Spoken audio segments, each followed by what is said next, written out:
Okay, people, this is part two. I'm gonna try to keep this shorter. Alright? So, as I was saying, when I ended the video about lying to your children, I need to put it on a channel where it's muted. Because I thought I muted it. Oh, I did mute it. But obviously I didn't mute it enough. So we'll go up to the channels that I know be quiet. If you lie to your children, you have no right to be mad at them when they lie to you. Alright? I've never done drugs a day in my life. I know a fuck ton of people who smoke weed. Alright? I know a fuck ton of people who do dumb shit. Have I broken laws? Yes, I have. I've broken many laws behind the wheel of that car. Speeding, and more speeding. I've never driven drunk. I have drunk underage.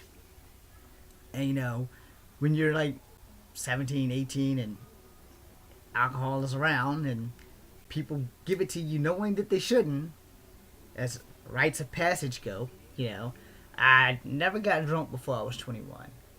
And when I did get drunk, I learned so much about myself, which is why I don't get drunk. So here's the example of that, and my friends can testify. I went to my friend's house and I got drunk. I wouldn't say I was shit-faced, but I was plastered enough that I was dangerous. Alright? Why did I say I was dangerous? Let me explain. Don't go jumping the gun and saying, oh, James, you're a fucking nut and you're a liar. No.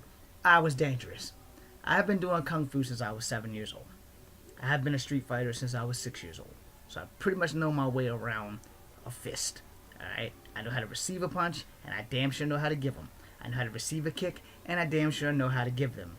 And if you watch some of my movies here on Facebook, YouTube, and all that stuff, and my old MySpace page, then you'll know you can believe the hype. Alright? It don't take that much to hurt somebody. It really don't. You know, you have 365 pressure points in the human body. 250 will kill your ass dead. I know the 250 that will kill you dead. No, I do not know the Kibanagoku or the Oronami touch or whatever Japanese word that you want to use that means touch of death. No, I don't know that. But I can figure it out pretty quickly. A different route. Because there's always a different route. So, here we go. I got drunk. We were in Barbersville at my bro's house. And they had to lock me out the house. Because I threatened to kill them all. I think I beat on every door or window of that house until the high or the drunkenness went away. After that, I only drink to get my buzz. I do not drink to get drunk, and I've never been drunk since. Because anytime that you can kill your friends in an alcoholic rage, you should not be drinking alcohol. That much I know about myself, which is why I limit myself to 4 cups of vodka in the club, because by then, I'm tripping. And I don't need to go to that 5th cup, because then I might become a murderer. Alright? I have one fear that I have not conquered. And that is the fear of what I will do to someone else to keep from being hurt. Alright? Your body will take care of itself depending on your upbringing. Like I said, I've been fighting in the streets since I was 6 years old. I started learning martial arts at 7. You don't stop learning martial arts because you're crippled and the doctor says that you cannot do it. You hone your craft. I've been honing my craft since the day I could walk. Alright? So, yeah, me being drunk and not being in control here means I won't be in control here. Which also means that bad things could happen to the bad people or the right people or the wrong people on the right situation if I'm not in control here. I've never gotten behind the wheel of a car drunk. I've never smoked weed in my life. Alright? As I said at the beginning, I know a fuck ton of people who have and still do. Alright? I don't judge them. And I only ask respectfully, don't blow that shit in my face. And don't pass the blunt. I don't do that shit.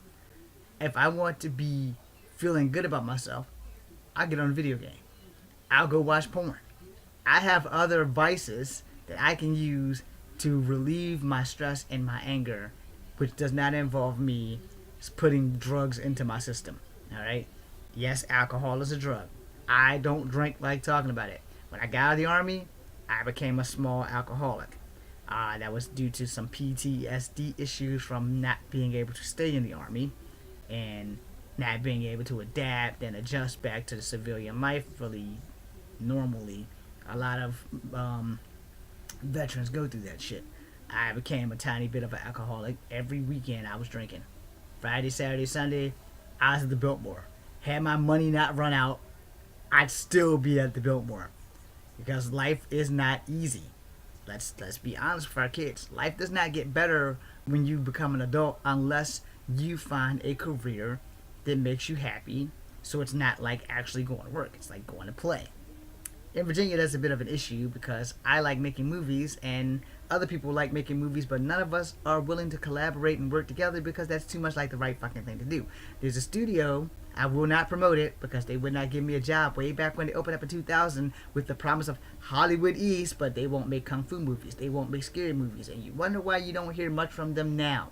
Because you're in the actual business of making movies. The genre of the movie should not fucking be a question. Of course, unless it's porn, because in Virginia, I believe we have state regulations against porn. You can have video sex as long as both parties are consenting, but you aren't allowed to make a porn. I don't really see the differential between that, because if you're both like making sex videos, it's a sex video. It's still legally porn or systemically porn. But if you're both consenting and you're not porn stars, but someone can steal your sex tape, yeah, you see where I'm going with that? There's some legal loopholes there. You just have to be willing to find them. However, I don't recommend it. Then again, I guess you have the invasion of privacy law that can protect you from certain acts and stuff. But, you know, there are loopholes in that too. Now, why did I bring that up? Really quite simple. Because, see, drugs leads to things that you would not normally do. I have met plenty of people who are crackheads who have offered to do things to me for some money. Alright? And I'm like, no, I'll just give you the money, but you gotta go away. I've given a lady maybe $10 one time, and I was walking to work. It was like my last $10 because it was at the job that I'm currently at, and my car wasn't working, or either I didn't have a car. And I'm in the middle of Cherry Avenue, and I'm walking down there, and this black lady pops out of nowhere. You're cute. What's your name?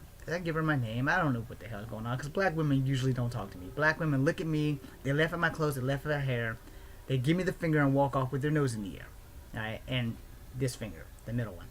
So, this black lady, she wasn't a bad looking lady, she was older than me. She had very nice titties.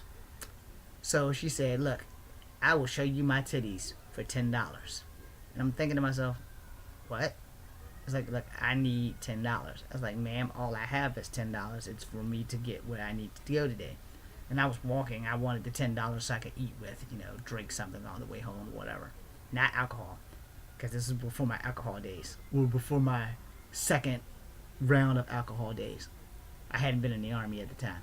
It's like 2005 or 6 or some shit like that. 2007. It was somewhere before or during my time at working at Brown's. Or maybe I was, no, my mistake. It was further back than that. It was like in the 90s. My mistake. I'm sorry. I was on my way to work at the Colonnade Hotel for Airmark. That's when that shit happened. That's what the $10 was for. So that gave buy some shit at the Lucky 7 or whatever the store is right on the corner next to the coffee shop. It's in like a little hole in the wall. There's a bank right here, and there's a Starbucks or a coffee shop right there. And then it's like the Lucky 7 or whatever the store is right there. All the university college kids go there. There's a fucking place that they can sit outside, alright? It's in that spot, next to the goddamn bank, next to a church, alright? So if you don't know where I'm at, just know that it's in the downtown facility at the university side. It's way up the street from what used to be Orbitz, okay? It's at the place where you cross from the University Arts Building. Alright, yeah. Anyway, if you're not in Virginia, none of that shit's relevant. So, I'm on Cherry Avenue, and a lady asked for $10. And I don't want to give it to her, but then she shows me her tits. So I was like, okay. I gave it the $10. I'm young. Fuck it. Whatever I needed that $10 for. Clearly, I'd much rather have seen titties than that. And that's just one story of why you should not do drugs, because drugs will make you do shit that you would not normally do. And she said, if you have more money, we could go have sex. And I said, ma'am, I don't fucking know you, and I don't just have sex with anyone. Take the $10 and be gone. So she got me for that $10, but she wouldn't go away. So I was like, look, I'm going to work. I can't have sex before I go to work.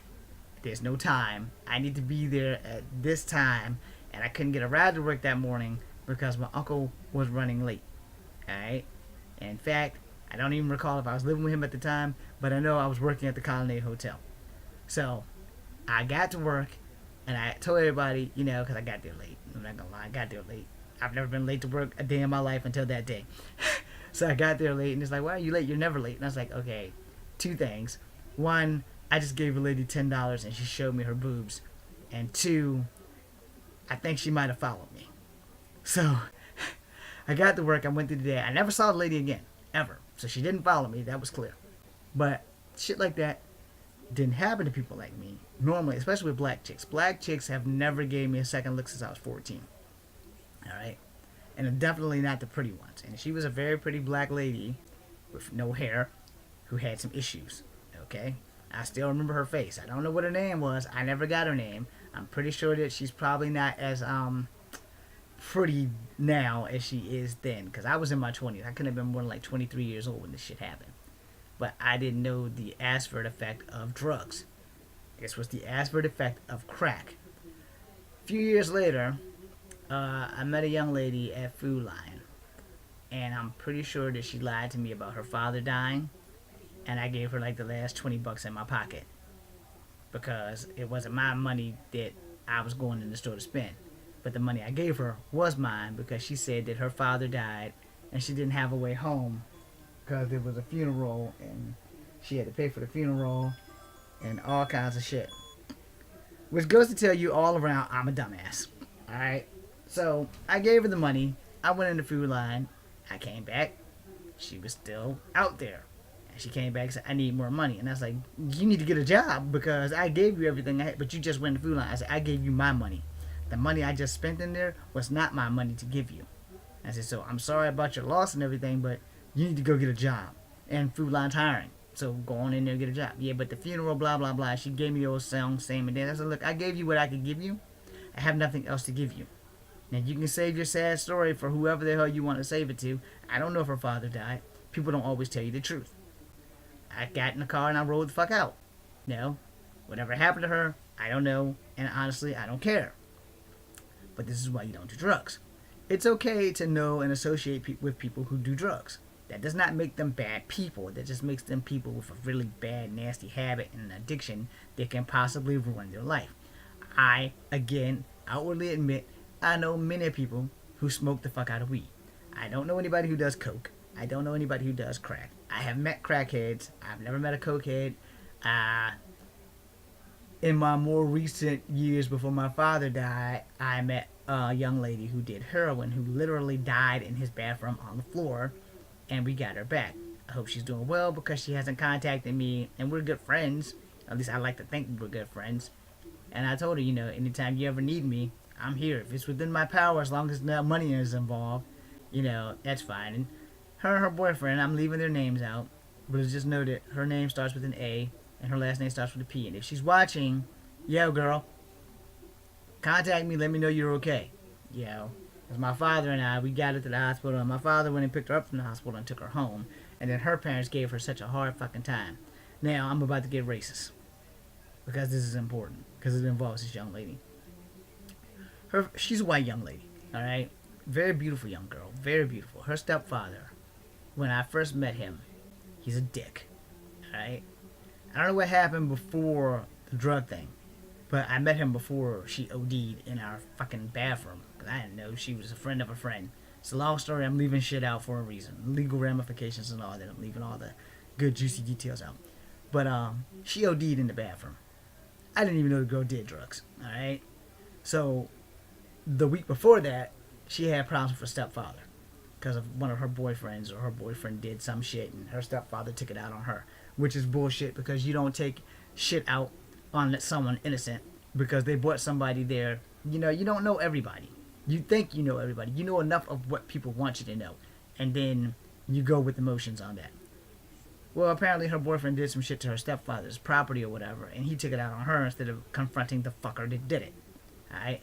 And I had dropped her off, and he asked me my name, and I told him, he said, how are you? I said, look, I just met the girl, man. She's a friend of my friend, and she needed a ride home, so I gave it to her.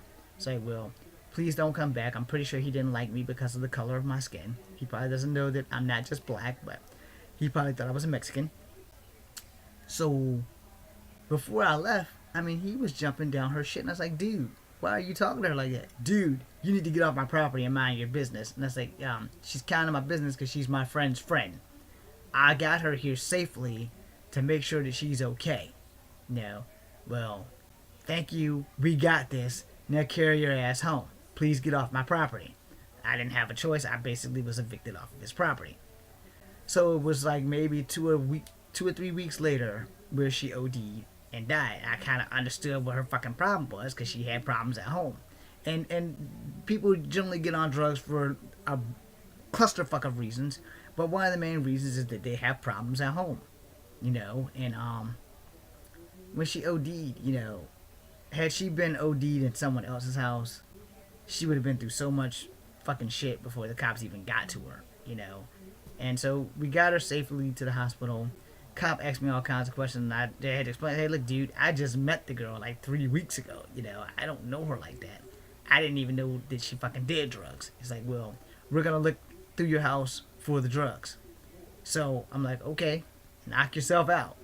So he looked through the house, didn't find any drugs. It's like, well, you gotta find something because white girls just don't die in black people's houses on the fucking floor in the bathroom. And I'm not going to jail for this broad, you know. I don't know her. I didn't pick her up on the street. She wasn't a prostitute. She was a friend of her friends, and she OD'd in the kitchen. He's like, so tell me what happened. I said, I'm going to tell you what I know what happened. I was talking to her. I was washing the dishes. You can see the dishwater still in the sink. You can see the dishes are still in the sink. When I looked out the corner of my eye, her forehead was on the mirror in the bathroom on the sink, because the bathroom in the location between the sink and the bathroom sink is visible. So all you really got to do is just barely turn your head and you can see it. And we were carrying on a conversation. I was still talking. I hadn't noticed that she hadn't responded. You know, I didn't know she hadn't responded. And I looked back, it's like, oh, that's so cute. She's fallen asleep with her forehead up against the window. If you've never done drugs or know anyone who does drugs, that's something you don't see every day.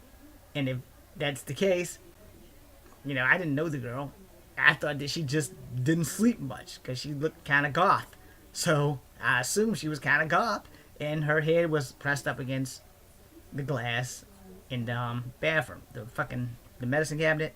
So she was just like this. This is the medicine cabinet from the side view. She was standing there like this. She wasn't drooling or anything. So I'm steadily talking to myself, and she's not responding. I figure I must have been talking her ear off because I'm a talker. As you've been watching these videos, you know. So I'm thinking to myself, okay, well, sexy white girl's in the bathroom. She's not paying attention. I'll just keep talking just to have something to have a conversation over. And I'm washing dishes. And then I heard it. And I was like, the fuck was that? I looked over. She's on the fucking floor. And she's turning a different color. And I'm like, well, is she choking? Yeah, I know what the fuck to do. So we started the CPR stuff because I knew a little bit of CPR. So we got some of the stuff going. Got 911 to the house. Everything was basically taken care of. And then the cops started asking me, where's the cat? Where's the cat? And I was like, we don't have a fucking cat. What he actually was saying was, where's the cat that, you know, like the bottle cap thing that they use to make the drugs in and suck it into the needle and stuff? It's like, well, where the fuck's the needle? Fuck the cat.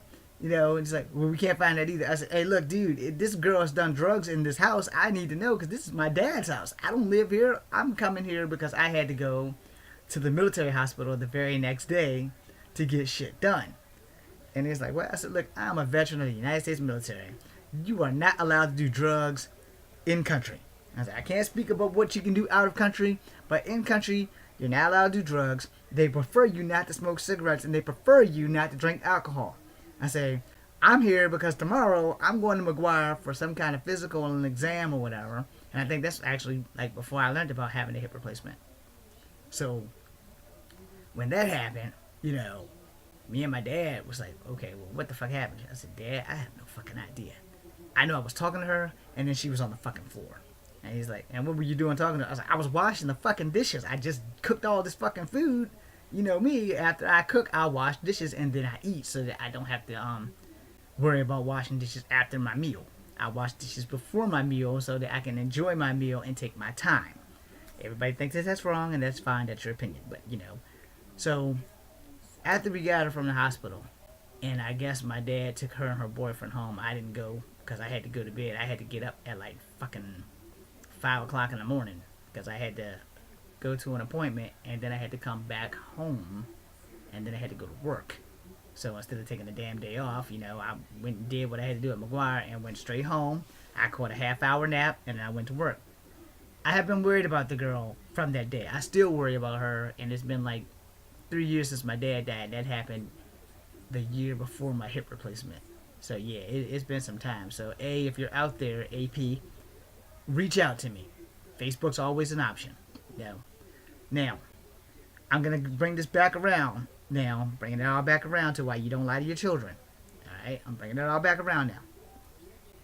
So, knowing the story that I told you, and knowing that I know people who smoke weed and who have apparently done heroin and other things,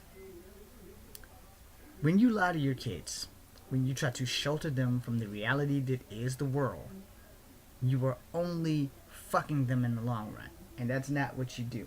You want your kids to be successful. You want your kids to have some knowledge in life, and you don't want them to be victims of things that they had no knowledge of. You cannot shelter your child from the evil in the world. You can't. You can prepare them for it, but you can't shelter them for it.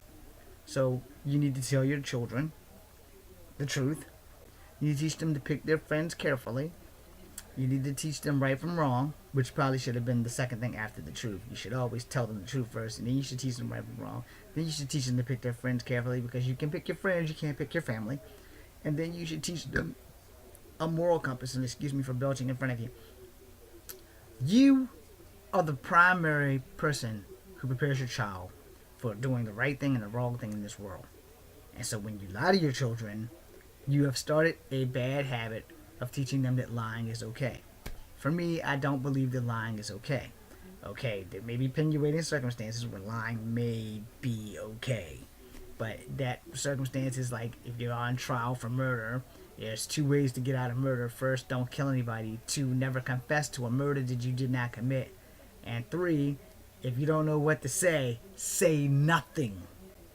You know? And I know you're all thinking, but James, that's just morally wrong. Yeah, it is. It's definitely morally wrong. But you have to think, there are crimes worse than murder. And not everybody's moral compass is the same. Alright? For me, the only crime that's worse than murder is rape. That's the worst crime ever. I don't give a flying fuck what the situation is. Rape is the worst crime ever. Ever. It's the worst crime ever. You know, if in the light news of all these Catholic priests being held accountable now from rapes from 1955 and maybe beyond, you know, rape is the worst crime ever. Because your victim never heals from that mentally. And they may heal from it physically, but they never heal from it mentally, and that's like the worst thing ever. And people say murder is bad. Well, there is a time to kill. Not just the book, not just the movie from Sam Jackson. A lot of us do strongly believe that if you kill my daughter, or if you rape and kill my daughter, or rape and kill my wife, then I should have the right to kill you. I honestly don't have a problem with that. No, because I have nieces and nephews, and I have sisters. And if somebody raped and killed my sister, you better call the fucking army, and you better get to that fucker before I do, because their motherfucking ass is done. And I very well may decapitate their fucking private parts, so that they can never do that to anyone else ever the fuck again. Because sometimes legal castration does not work. You know? And yes, there is a thing called legal castration. I don't know if it falls under the cruel and unusual punishment law in America, which is why we don't do it. But in foreign countries, they do have legal castration, so you better not go to no foreign country and rape no goddamn chick, because that's your ass. In other words, go to your hotel, go to the hotel swimming pool, go back to your hotel room. Do your little tour in the daytime, go back to your hotel room. I'm not trying to make you paranoid or scared or anything, but you know, people do dumb shit like the kids that stole the fucking sunshades when they had money. Enough said. Good. We do not lie to our children. We should never lie to our children. We should prepare them for everything, and that includes the usage of these things. It's a condom. You know, in case y'all don't know what the fuck a condom is. It's a condom. It is an Atlas condom. It is ultra lubricated for her sensation. But all jokes aside, we need to teach our kids this shit, especially our little girls, so that they don't get stuck with a big dick and a lick and a baby. All right. If we teach our children right from the jump, we'll have less to worry about later. But if we're honest with our kids, also, we'll have less to worry about, and that way our kid can come to us. Okay, Mom, Dad, I had sex for the first time. Blah blah blah. He didn't use a condom, and I'm scared. Cool beans. We're going to make a phone call to the OBGYN. We're going to first go downtown to the local CVS or Walgreens, and we're going to get you a morning after pill. And you're going to take that motherfucker. Just to be on the safe side, because you're 15, or you're 14, or you're 13, or you're 12, and you should not be having no baby before you're 25. Or in my case, if you're a woman and you're my daughter, you should not be having a baby until I'm fucking dead. Alright? And I plan on living a long time, because I'm going to clock block the fuck out of your boyfriends. Okay? That's right. That's also why I teach my nephews to cock block the fuck out of my siblings' kids' boyfriends. And like, if my nephew has a sister, you better believe I've given him one rule. The rule that I was not allowed to follow. When that boy comes through that door, his head goes through the floor. And every boy that follows that until she's grown and has a home of her own will be getting the same fucking treatment. I have 5 sisters. Some of them have had babies with men who are not men. So, having a big dick and a lick is fine. You can't stop your siblings from having sex. You can't stop your kids from having sex. But goddammit, you can teach them that having a baby is not going to make that asshole stay. No, it's not. It's just going to give him a reason to shoot cum in your eye and then fly. Keep that shit in mind when you're preaching to your child about sex.